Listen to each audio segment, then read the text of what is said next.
Welcome to lesson 23, simplifying radicals. This is a brand new topic for a brand new day. It's a brand new chapter in our course is what it is. Radicals. So of course I'm referring to these weird symbols out front here. That's called radical 9. The best way to read that, and maybe I'll even write that down, because the best way to read that is radical 9. You'll hear me loosely saying all the time square root of 9. And that's kind of what you do with it, is you take the square root of 9. But, technically we'd say radical 9. Anyway, we're going to simplify radicals. So typically you'll reach this stuff in ALEKS somewhere around objective number like 400. And I'm not sure that you're all going to make it to 400 this term, so I'm very glad that we are at least going to talk about simplifying radicals and that you're going to see this. You don't want to go on to college algebra if you haven't seen this before. That's a for sure. So let's get down to it. What are radicals? Well, I guess I kind of alluded to it already when I said it's kind of like saying square root. So the square root of 9 is 3. You may have known that already. The question is, what times itself gives 9? When you see this symbol, that's the question you ask about the number that's inside. I got a square root symbol, a radical symbol with a 9 inside. That's the question. What times itself gives 9? And the answer is 3. And so 3 is the answer to that problem.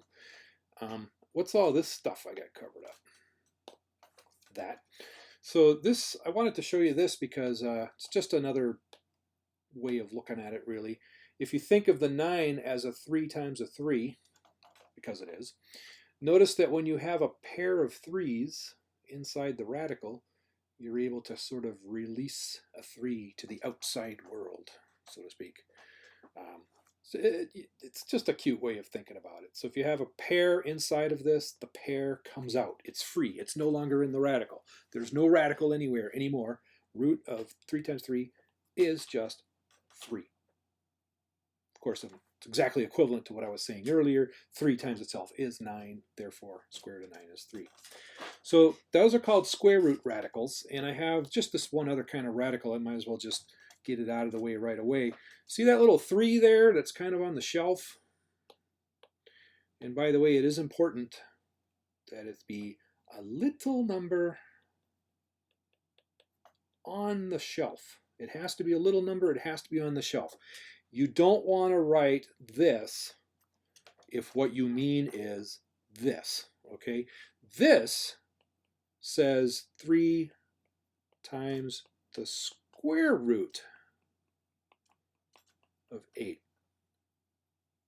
This says well, you can say it a couple of different ways. You could say that the third root of 8 is one way you could say it. Not a square root, but a third root. Some people call it a cube root of 8. I'll say and or because you can say it either way.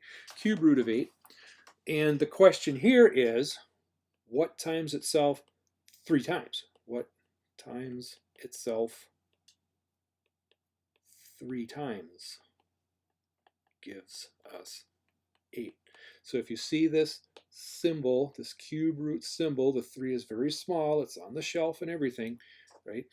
That means cube root of 8, and the question becomes, what times itself 3 times? Something times itself again. What times itself 3 times gives us 8?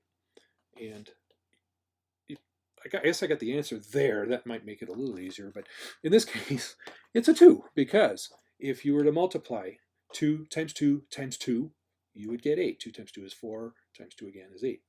So what have I got covered up here? Hey, okay. So you could, kind of drawing from what I did over here on the left, you could say, hey, I had a 2 times a 2 times a 2. 8 is the same thing as 2 times a 2 times a 2. And I have a cube root. So if I have 3 of these, I can release to the outside and get a 2. Something like that. Again, that's just a cute way of looking at it, but the real question is, what times itself 3 times gives us the 8? And if you can see that it's a 2 right away, fine. You don't have to go through all of that. But I do want to show you that, and you'll see why very, very soon. What we want to do really in this lesson is we want to simplify roots that don't look like they can be simplified. If you look at this one here, square root of 12, radical 12, square root of 12. How are you supposed to take the square root of 12? I mean, you can get a calculator out. I'm going to do that right now. Square root of 12. If I take the square root of 12, my calculator tells me it's about 3.464, something like that. But it doesn't come out even, right? There's no way you're going to do that in your head. So, and besides, that's not even what we want, because once you start writing the decimal out, you lose all the wonderful precision that this radical 12 has. This radical 12 is infinite precision because we're not rounding anything. As soon as I hit my square root 12 button on my calculator is actually telling me 3.464101615, and then there's a whole bunch of things it's not showing me. And actually, this is an irrational number. The decimals go on forever without repeating a pattern ever. So if you try to write it as just a decimal, you're kind of, it's not good math to be working with approximations. You want to work with exact forms as much as you can. So in the same spirit as saying, hey, you should always reduce your fractions, you may have heard me say this a million times. Nobody goes to the store and says, hey, where can I get 3/6 gallon of milk, right? You just don't do it. You say a half gallon of milk. That's what you do. It's etiquette, right? That's what you do. Well, leaving this square root of 12 like this ain't etiquette. We're going to reduce it. We're going to simplify it. Now, how are we going to simplify it? Obviously, you can't just push the button on your calculator. That gives you a weird decimal. We don't want that. We want something else. What do we want? I'll show you. Okay. The tree method that I'm getting ready to show you here goes like this. You take the 12, and this is where we get the word tree. You break it up. You factor it. Just any two things that come to mind. You might say, oh, 12, that's a 2 times 6. Or you might say, oh, 12, that's a 3 times 4. It doesn't matter which way you do it. Either way will work. Maybe I'll go 2 times 6. I guess you don't want to say 1 times 12. You don't want to just say 1 times something. You want to say something else. So 2 times 6. I'm going to say the 12 is a 2 times 6. And now I'll just kind of cross that off so it doesn't bother me anymore. So 12 is 2 times 6. But the 6 we can break up some more, right? Because a 6 is a 2 times a 3. Cross that off. So we made sort of a little tree here. We're breaking this 12 up into all of its little factors. And so what we got here is in the square root, we got, instead of 12, we can write it this way, 2 times 2 times 3. Now maybe you've seen this before. This has a name. This is called the prime factorization. So I'm sure that phrase is in Alex somewhere. Prime factorization. So when you take the 12 that we were starting with up here and you bust it up, so to speak, 12 is 2 times 6. But wait, bust up the 6. 6 is 2 times 3. You keep going until you've got just these little numbers, the little primes. They're all prime. None of them break up any further. That is called prime factorization. So once you've done your prime factorization, then you can sort of guess why, let me scroll up, why I was showing you this idea. If you have a pair of 3s, it sort of releases to the outside world. And here, in this radical, I have a pair of 2s. They release, they come out, they're free. You have a 2 that's outside the radical. Now you still have this 3 here that's inside the radical, so you have to keep that. But this is what we call simplified radical form. So like I say, it's kind of like when you're reducing fractions. It's just etiquette, I guess. It's simplified radical form. 2 roots of 3 is a cleaner thing than the root of 12. So I hope you like this pair of 2s thing. That works for me anyway. But you have a pair of 2s, and so you can take the square root of a pair of 2s, because that's what the square root symbol is asking you, is what times itself, gives me the number inside. Well, just looking at the 2s, 2 times itself is right here. So the answer to that part is a 2. The answer to this is 2. The answer to this is, well, we can't, so it's stuck inside. It's right there. By the way, if you're not trusting me all the way on this, what you could do is you could get out your calculator. push buttons, make sure this really works. So the square root of 3 is, let's see now here. Square root 3 is like 1.732. And so if I multiply 2 times 1.732, I get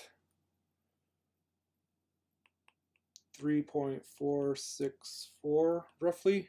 I have to round off, of course. Does that ring a bell? When I first said, what's the square root of 12, and I got out my calculator, I'm pretty sure that's what it said. That is what it said. 3.464 and some more decimal places. So it does work. It works like a charm. It's a beautiful thing. It's a beautiful thing. So the name of the game is, if you can find pairs of things inside your square root, then you can simplify your square root. If there's a pair of 2's inside, you can simplify that. You get 1 2 on the outside. Let's do this again. Try to make this, if I don't talk as much, maybe it'll be easier to grasp what's going on here. Don't get lost for the forest, for the trees, whatever. 18. You can't take the square root of 18 all right now. You just can't. It doesn't come out even, right? 3 times 3 is 9. 4 times 4 is 16. 5 times 5 is 25. We never land on an 18. So we got to go like this. Break up the 18. Now, if you want, you can say, hey, I see 3 times 6. If you see 2 times 9, that's fine. Do that. It doesn't matter. The reason it doesn't matter is because we're going to keep breaking it up until we've got nothing but little primes. So that's why it really doesn't matter. Just keep going, anything you see. So I broke it up into 3 times 6, but the 6 I'm going to break up into 2 times 3. And that's it. You can't break up a 3, a 2, or a 3. So we got square root of.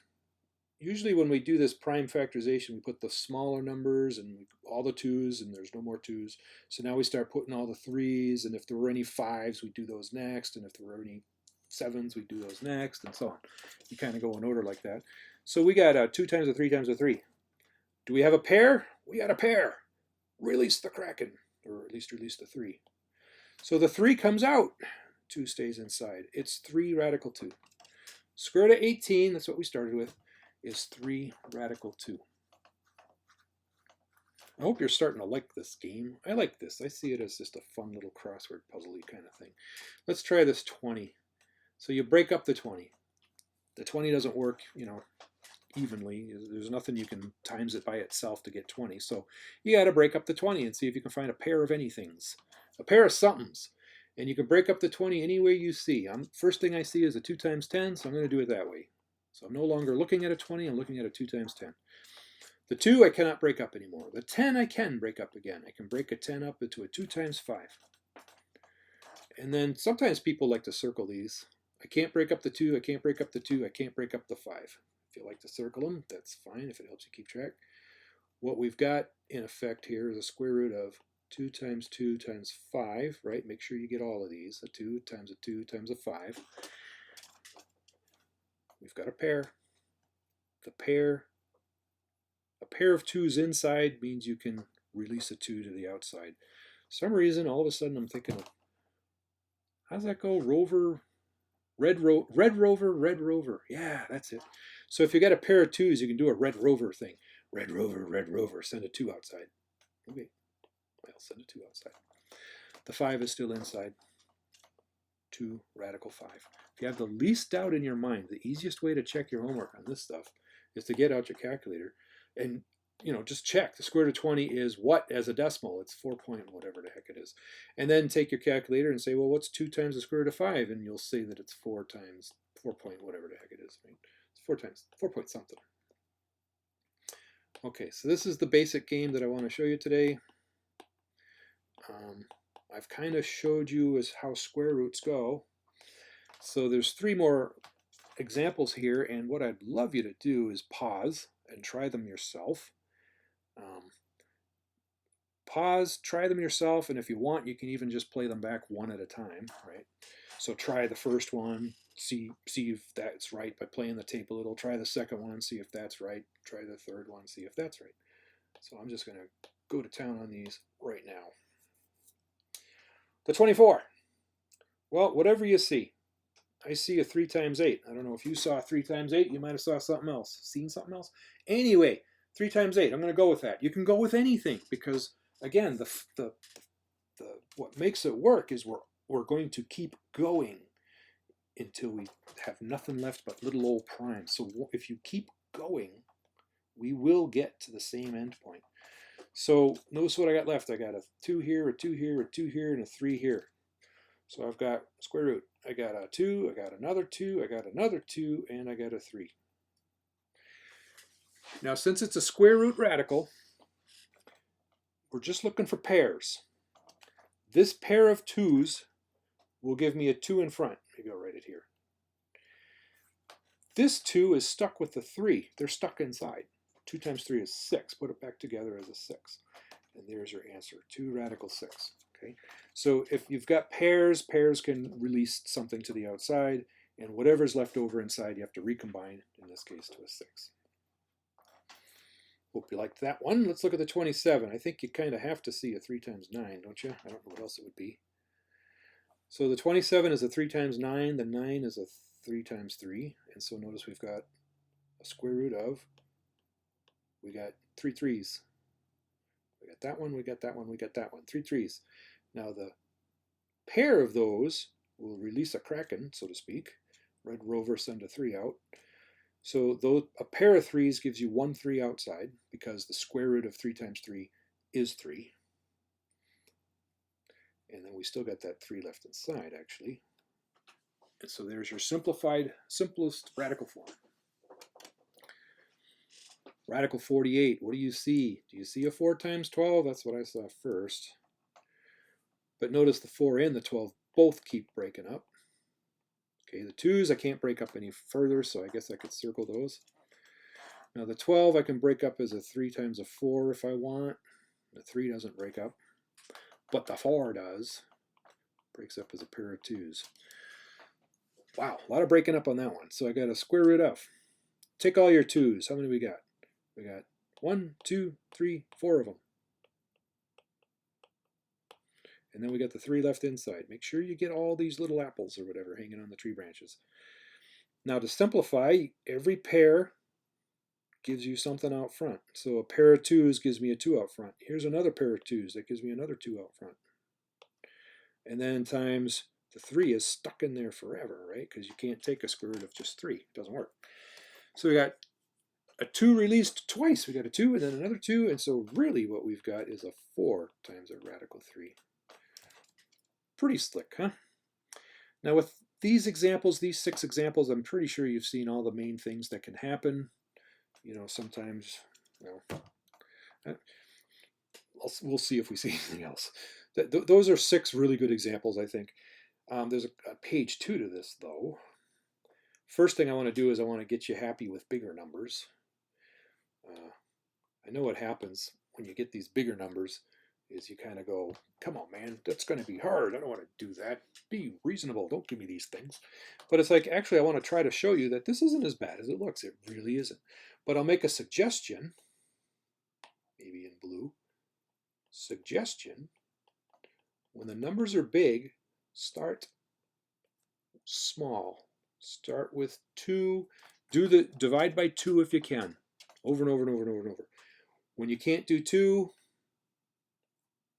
then do the 3's. Maybe I'll say it this way. Then 3 over and over and over and over and over. Then you won't have to do 4, because if you could, if you could divide by 4, then you could have divided by 2 already. You would have been done. So the next is 5, and then 7. And then you might have to go all the way up to 11. Notice these are all the primes. Just divide by primes. Divide by 2, by 3, by 5, by 7, by 11, and so on.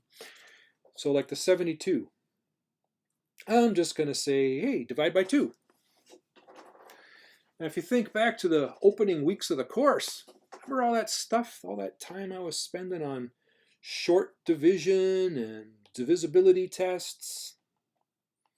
If you've got one of those note sheets out, you might want to grab those, because those can make this easier.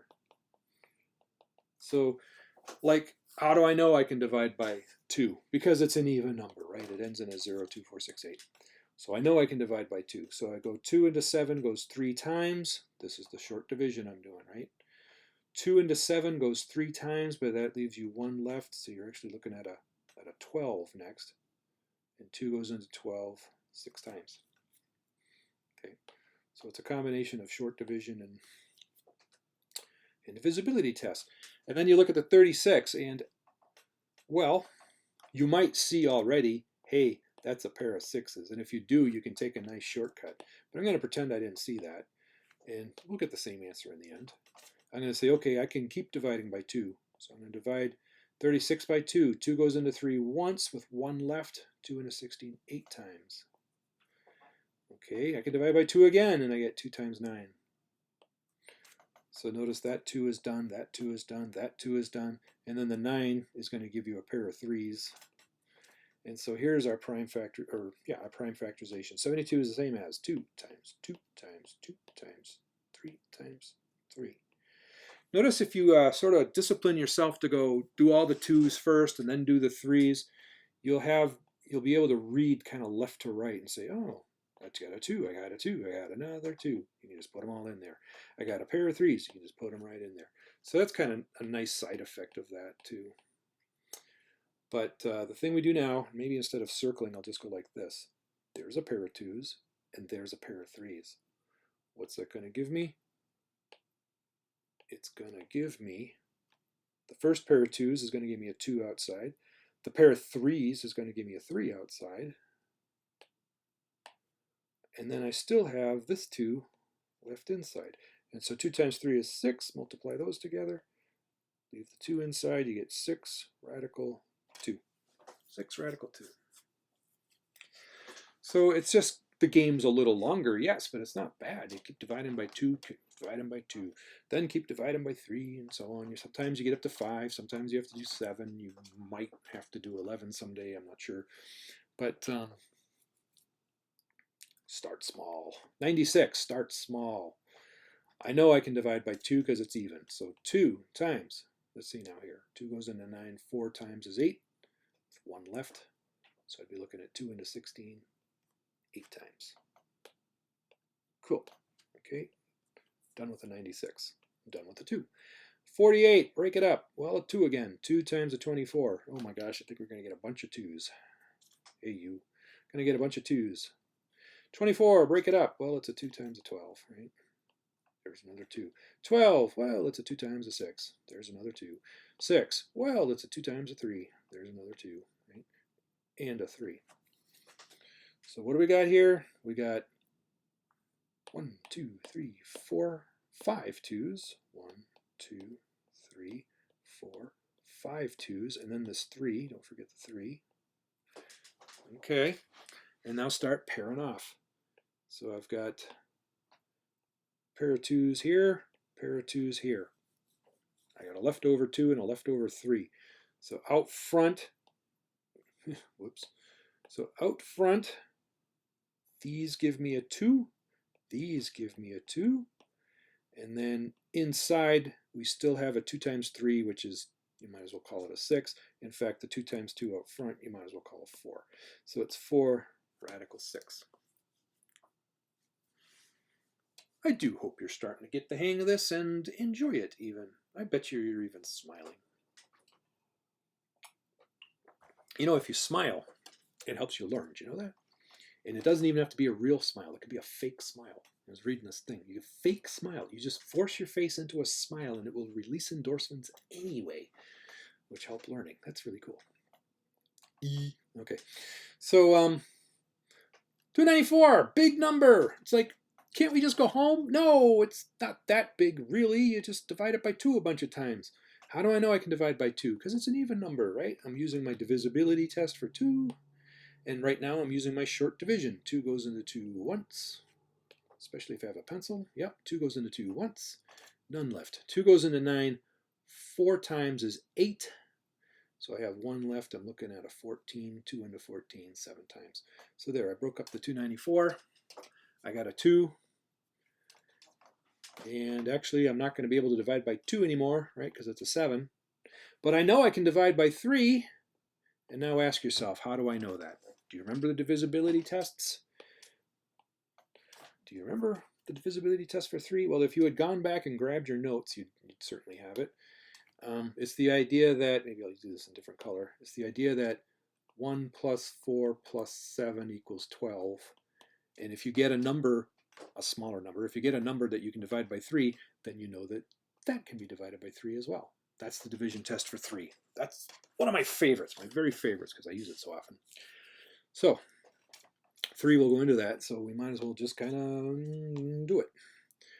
Short division, 3 goes into 14. Well, 3 times 4 would be 12, right?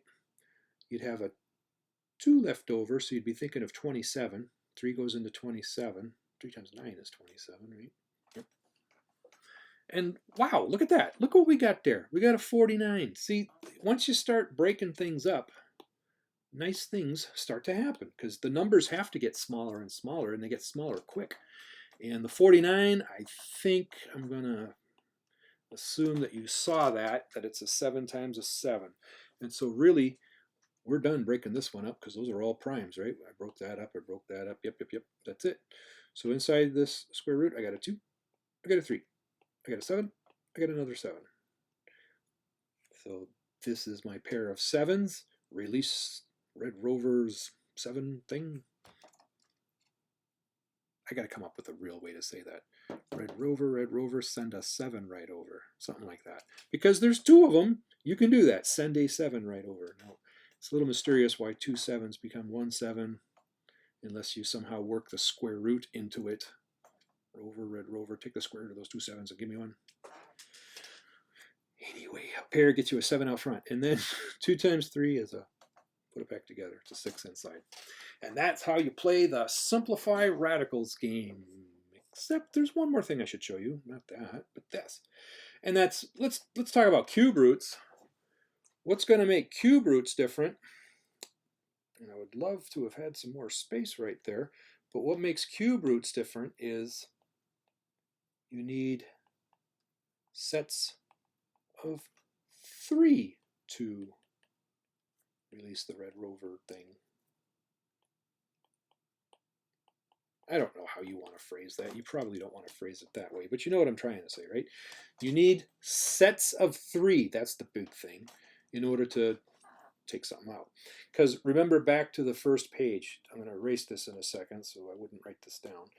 But remember back to the first page, we said, oh, 8 is the same as 2 times 2 times 2, and therefore the cube root of 8 is just a 2. So that's why I'm saying it takes 3 of a kind to release a 2, okay? So that's what's going on here. So if you got a 16, what you got to do first is you got to break it up. Might as well do the old divide by 2 first every single time. That is a nice methodical approach you can take. Just keep dividing by 2. So the 16 is a 2 times 8. Oh, the 8, that's a 2 times 4. Oh, the 4, that's a 2 times 2. Right, so that's done, that's done. I got, How about we take a shortcut? In fact, let me not quite do it that way. So what I'm going to do is I'm going to say, hey, I can circle, there's 3 of a kind, and then that's my leftover. So I got the 3 of a kind gives me a 2 outside the radical, which we put in the front. We still got the cube root radical. Make sure that's a little 3 that's on the shelf, right? It's not a big 3 out front somewhere. Little 3 on the shelf. And then we still have this 2 left inside, so we have to go like this. So how do you like that? The cube root of 16 is 2 times the cube root of 2. Hopefully you believe what you're seeing here with this Red Rover stuff. The 3 of a kind gives you a 2 out front, and if you have the least doubt, get out your calculator and ask it. Hey, what's the cube root of 2? What happens if I multiply by 2? I get an answer. What happens if I take the cube root of 16 instead? You get the same answer. They are the same. Cube root of 54. Okay, kind of hard to tell what the cube root of 54 is, so you break it up. Divide by 2. 2 goes into 5 twice. 1 left. 2 goes into 14 7 times. Okay, that's the 54. I got a 2. Actually, let me not circle that. The 27 is like a 3 times 9. And then the 9 is like a 3 times 3. So that's why I like to cross these numbers off after I break them off. You know, I crossed off the 54, I crossed off the 27, I crossed off the 9, just to make it clear to me which numbers am I trying to make pairs on stuff out of? Well, not pairs in this case, but triples. So those 3 3s will give me a 3 in the front. And then I have a cube root because I have leftovers inside. The 2's in. If I didn't have leftovers inside, I'd be done. If that 2 wasn't there, it'd be done. 2 is there. Oops. Who took my 2? Who took my 2? Put the 2 back. Put the 2 back. Okay. So we do have a cube root, is what I'm trying to say, with leftovers inside, the leftover being just this 2. So 3 cube roots of 2 is how that one works. And our last example, I'm going to invite you again, maybe pause the tape, so to speak, and give that a twirl. And you're back. Okay, here we go. Let's break it up. Let's do the same system I've been doing, which is to start with 2. Can I divide by 2? Sure I can, it's even. 2 goes into 10 5 times, 2 goes into 8 4 times. I can still divide by 2. 54 is a 2 times, let's see now, 2 goes into 5 twice with 1 left, so 2 into 14, 7 times. Okay, cool. 27 is a 3 times 9. I couldn't divide by 2 anymore, but I saw that I could divide by 3. It's 3 times 9, and then the 9 I can divide by 3 again. Okay, so if I kind of cross off these, because these numbers have all been broken up, I can see clearly what I've got left to play with here. And what I've got is 3 of a kind right there. That's going to give me a 3 out front. And then these are leftovers that are, so we still got a cube root with leftovers inside of it. And you put them back together. The 2 times the 2 is a 4. How's that? Whoa, what happened? That was not me. Get me out of here. Get me out of here.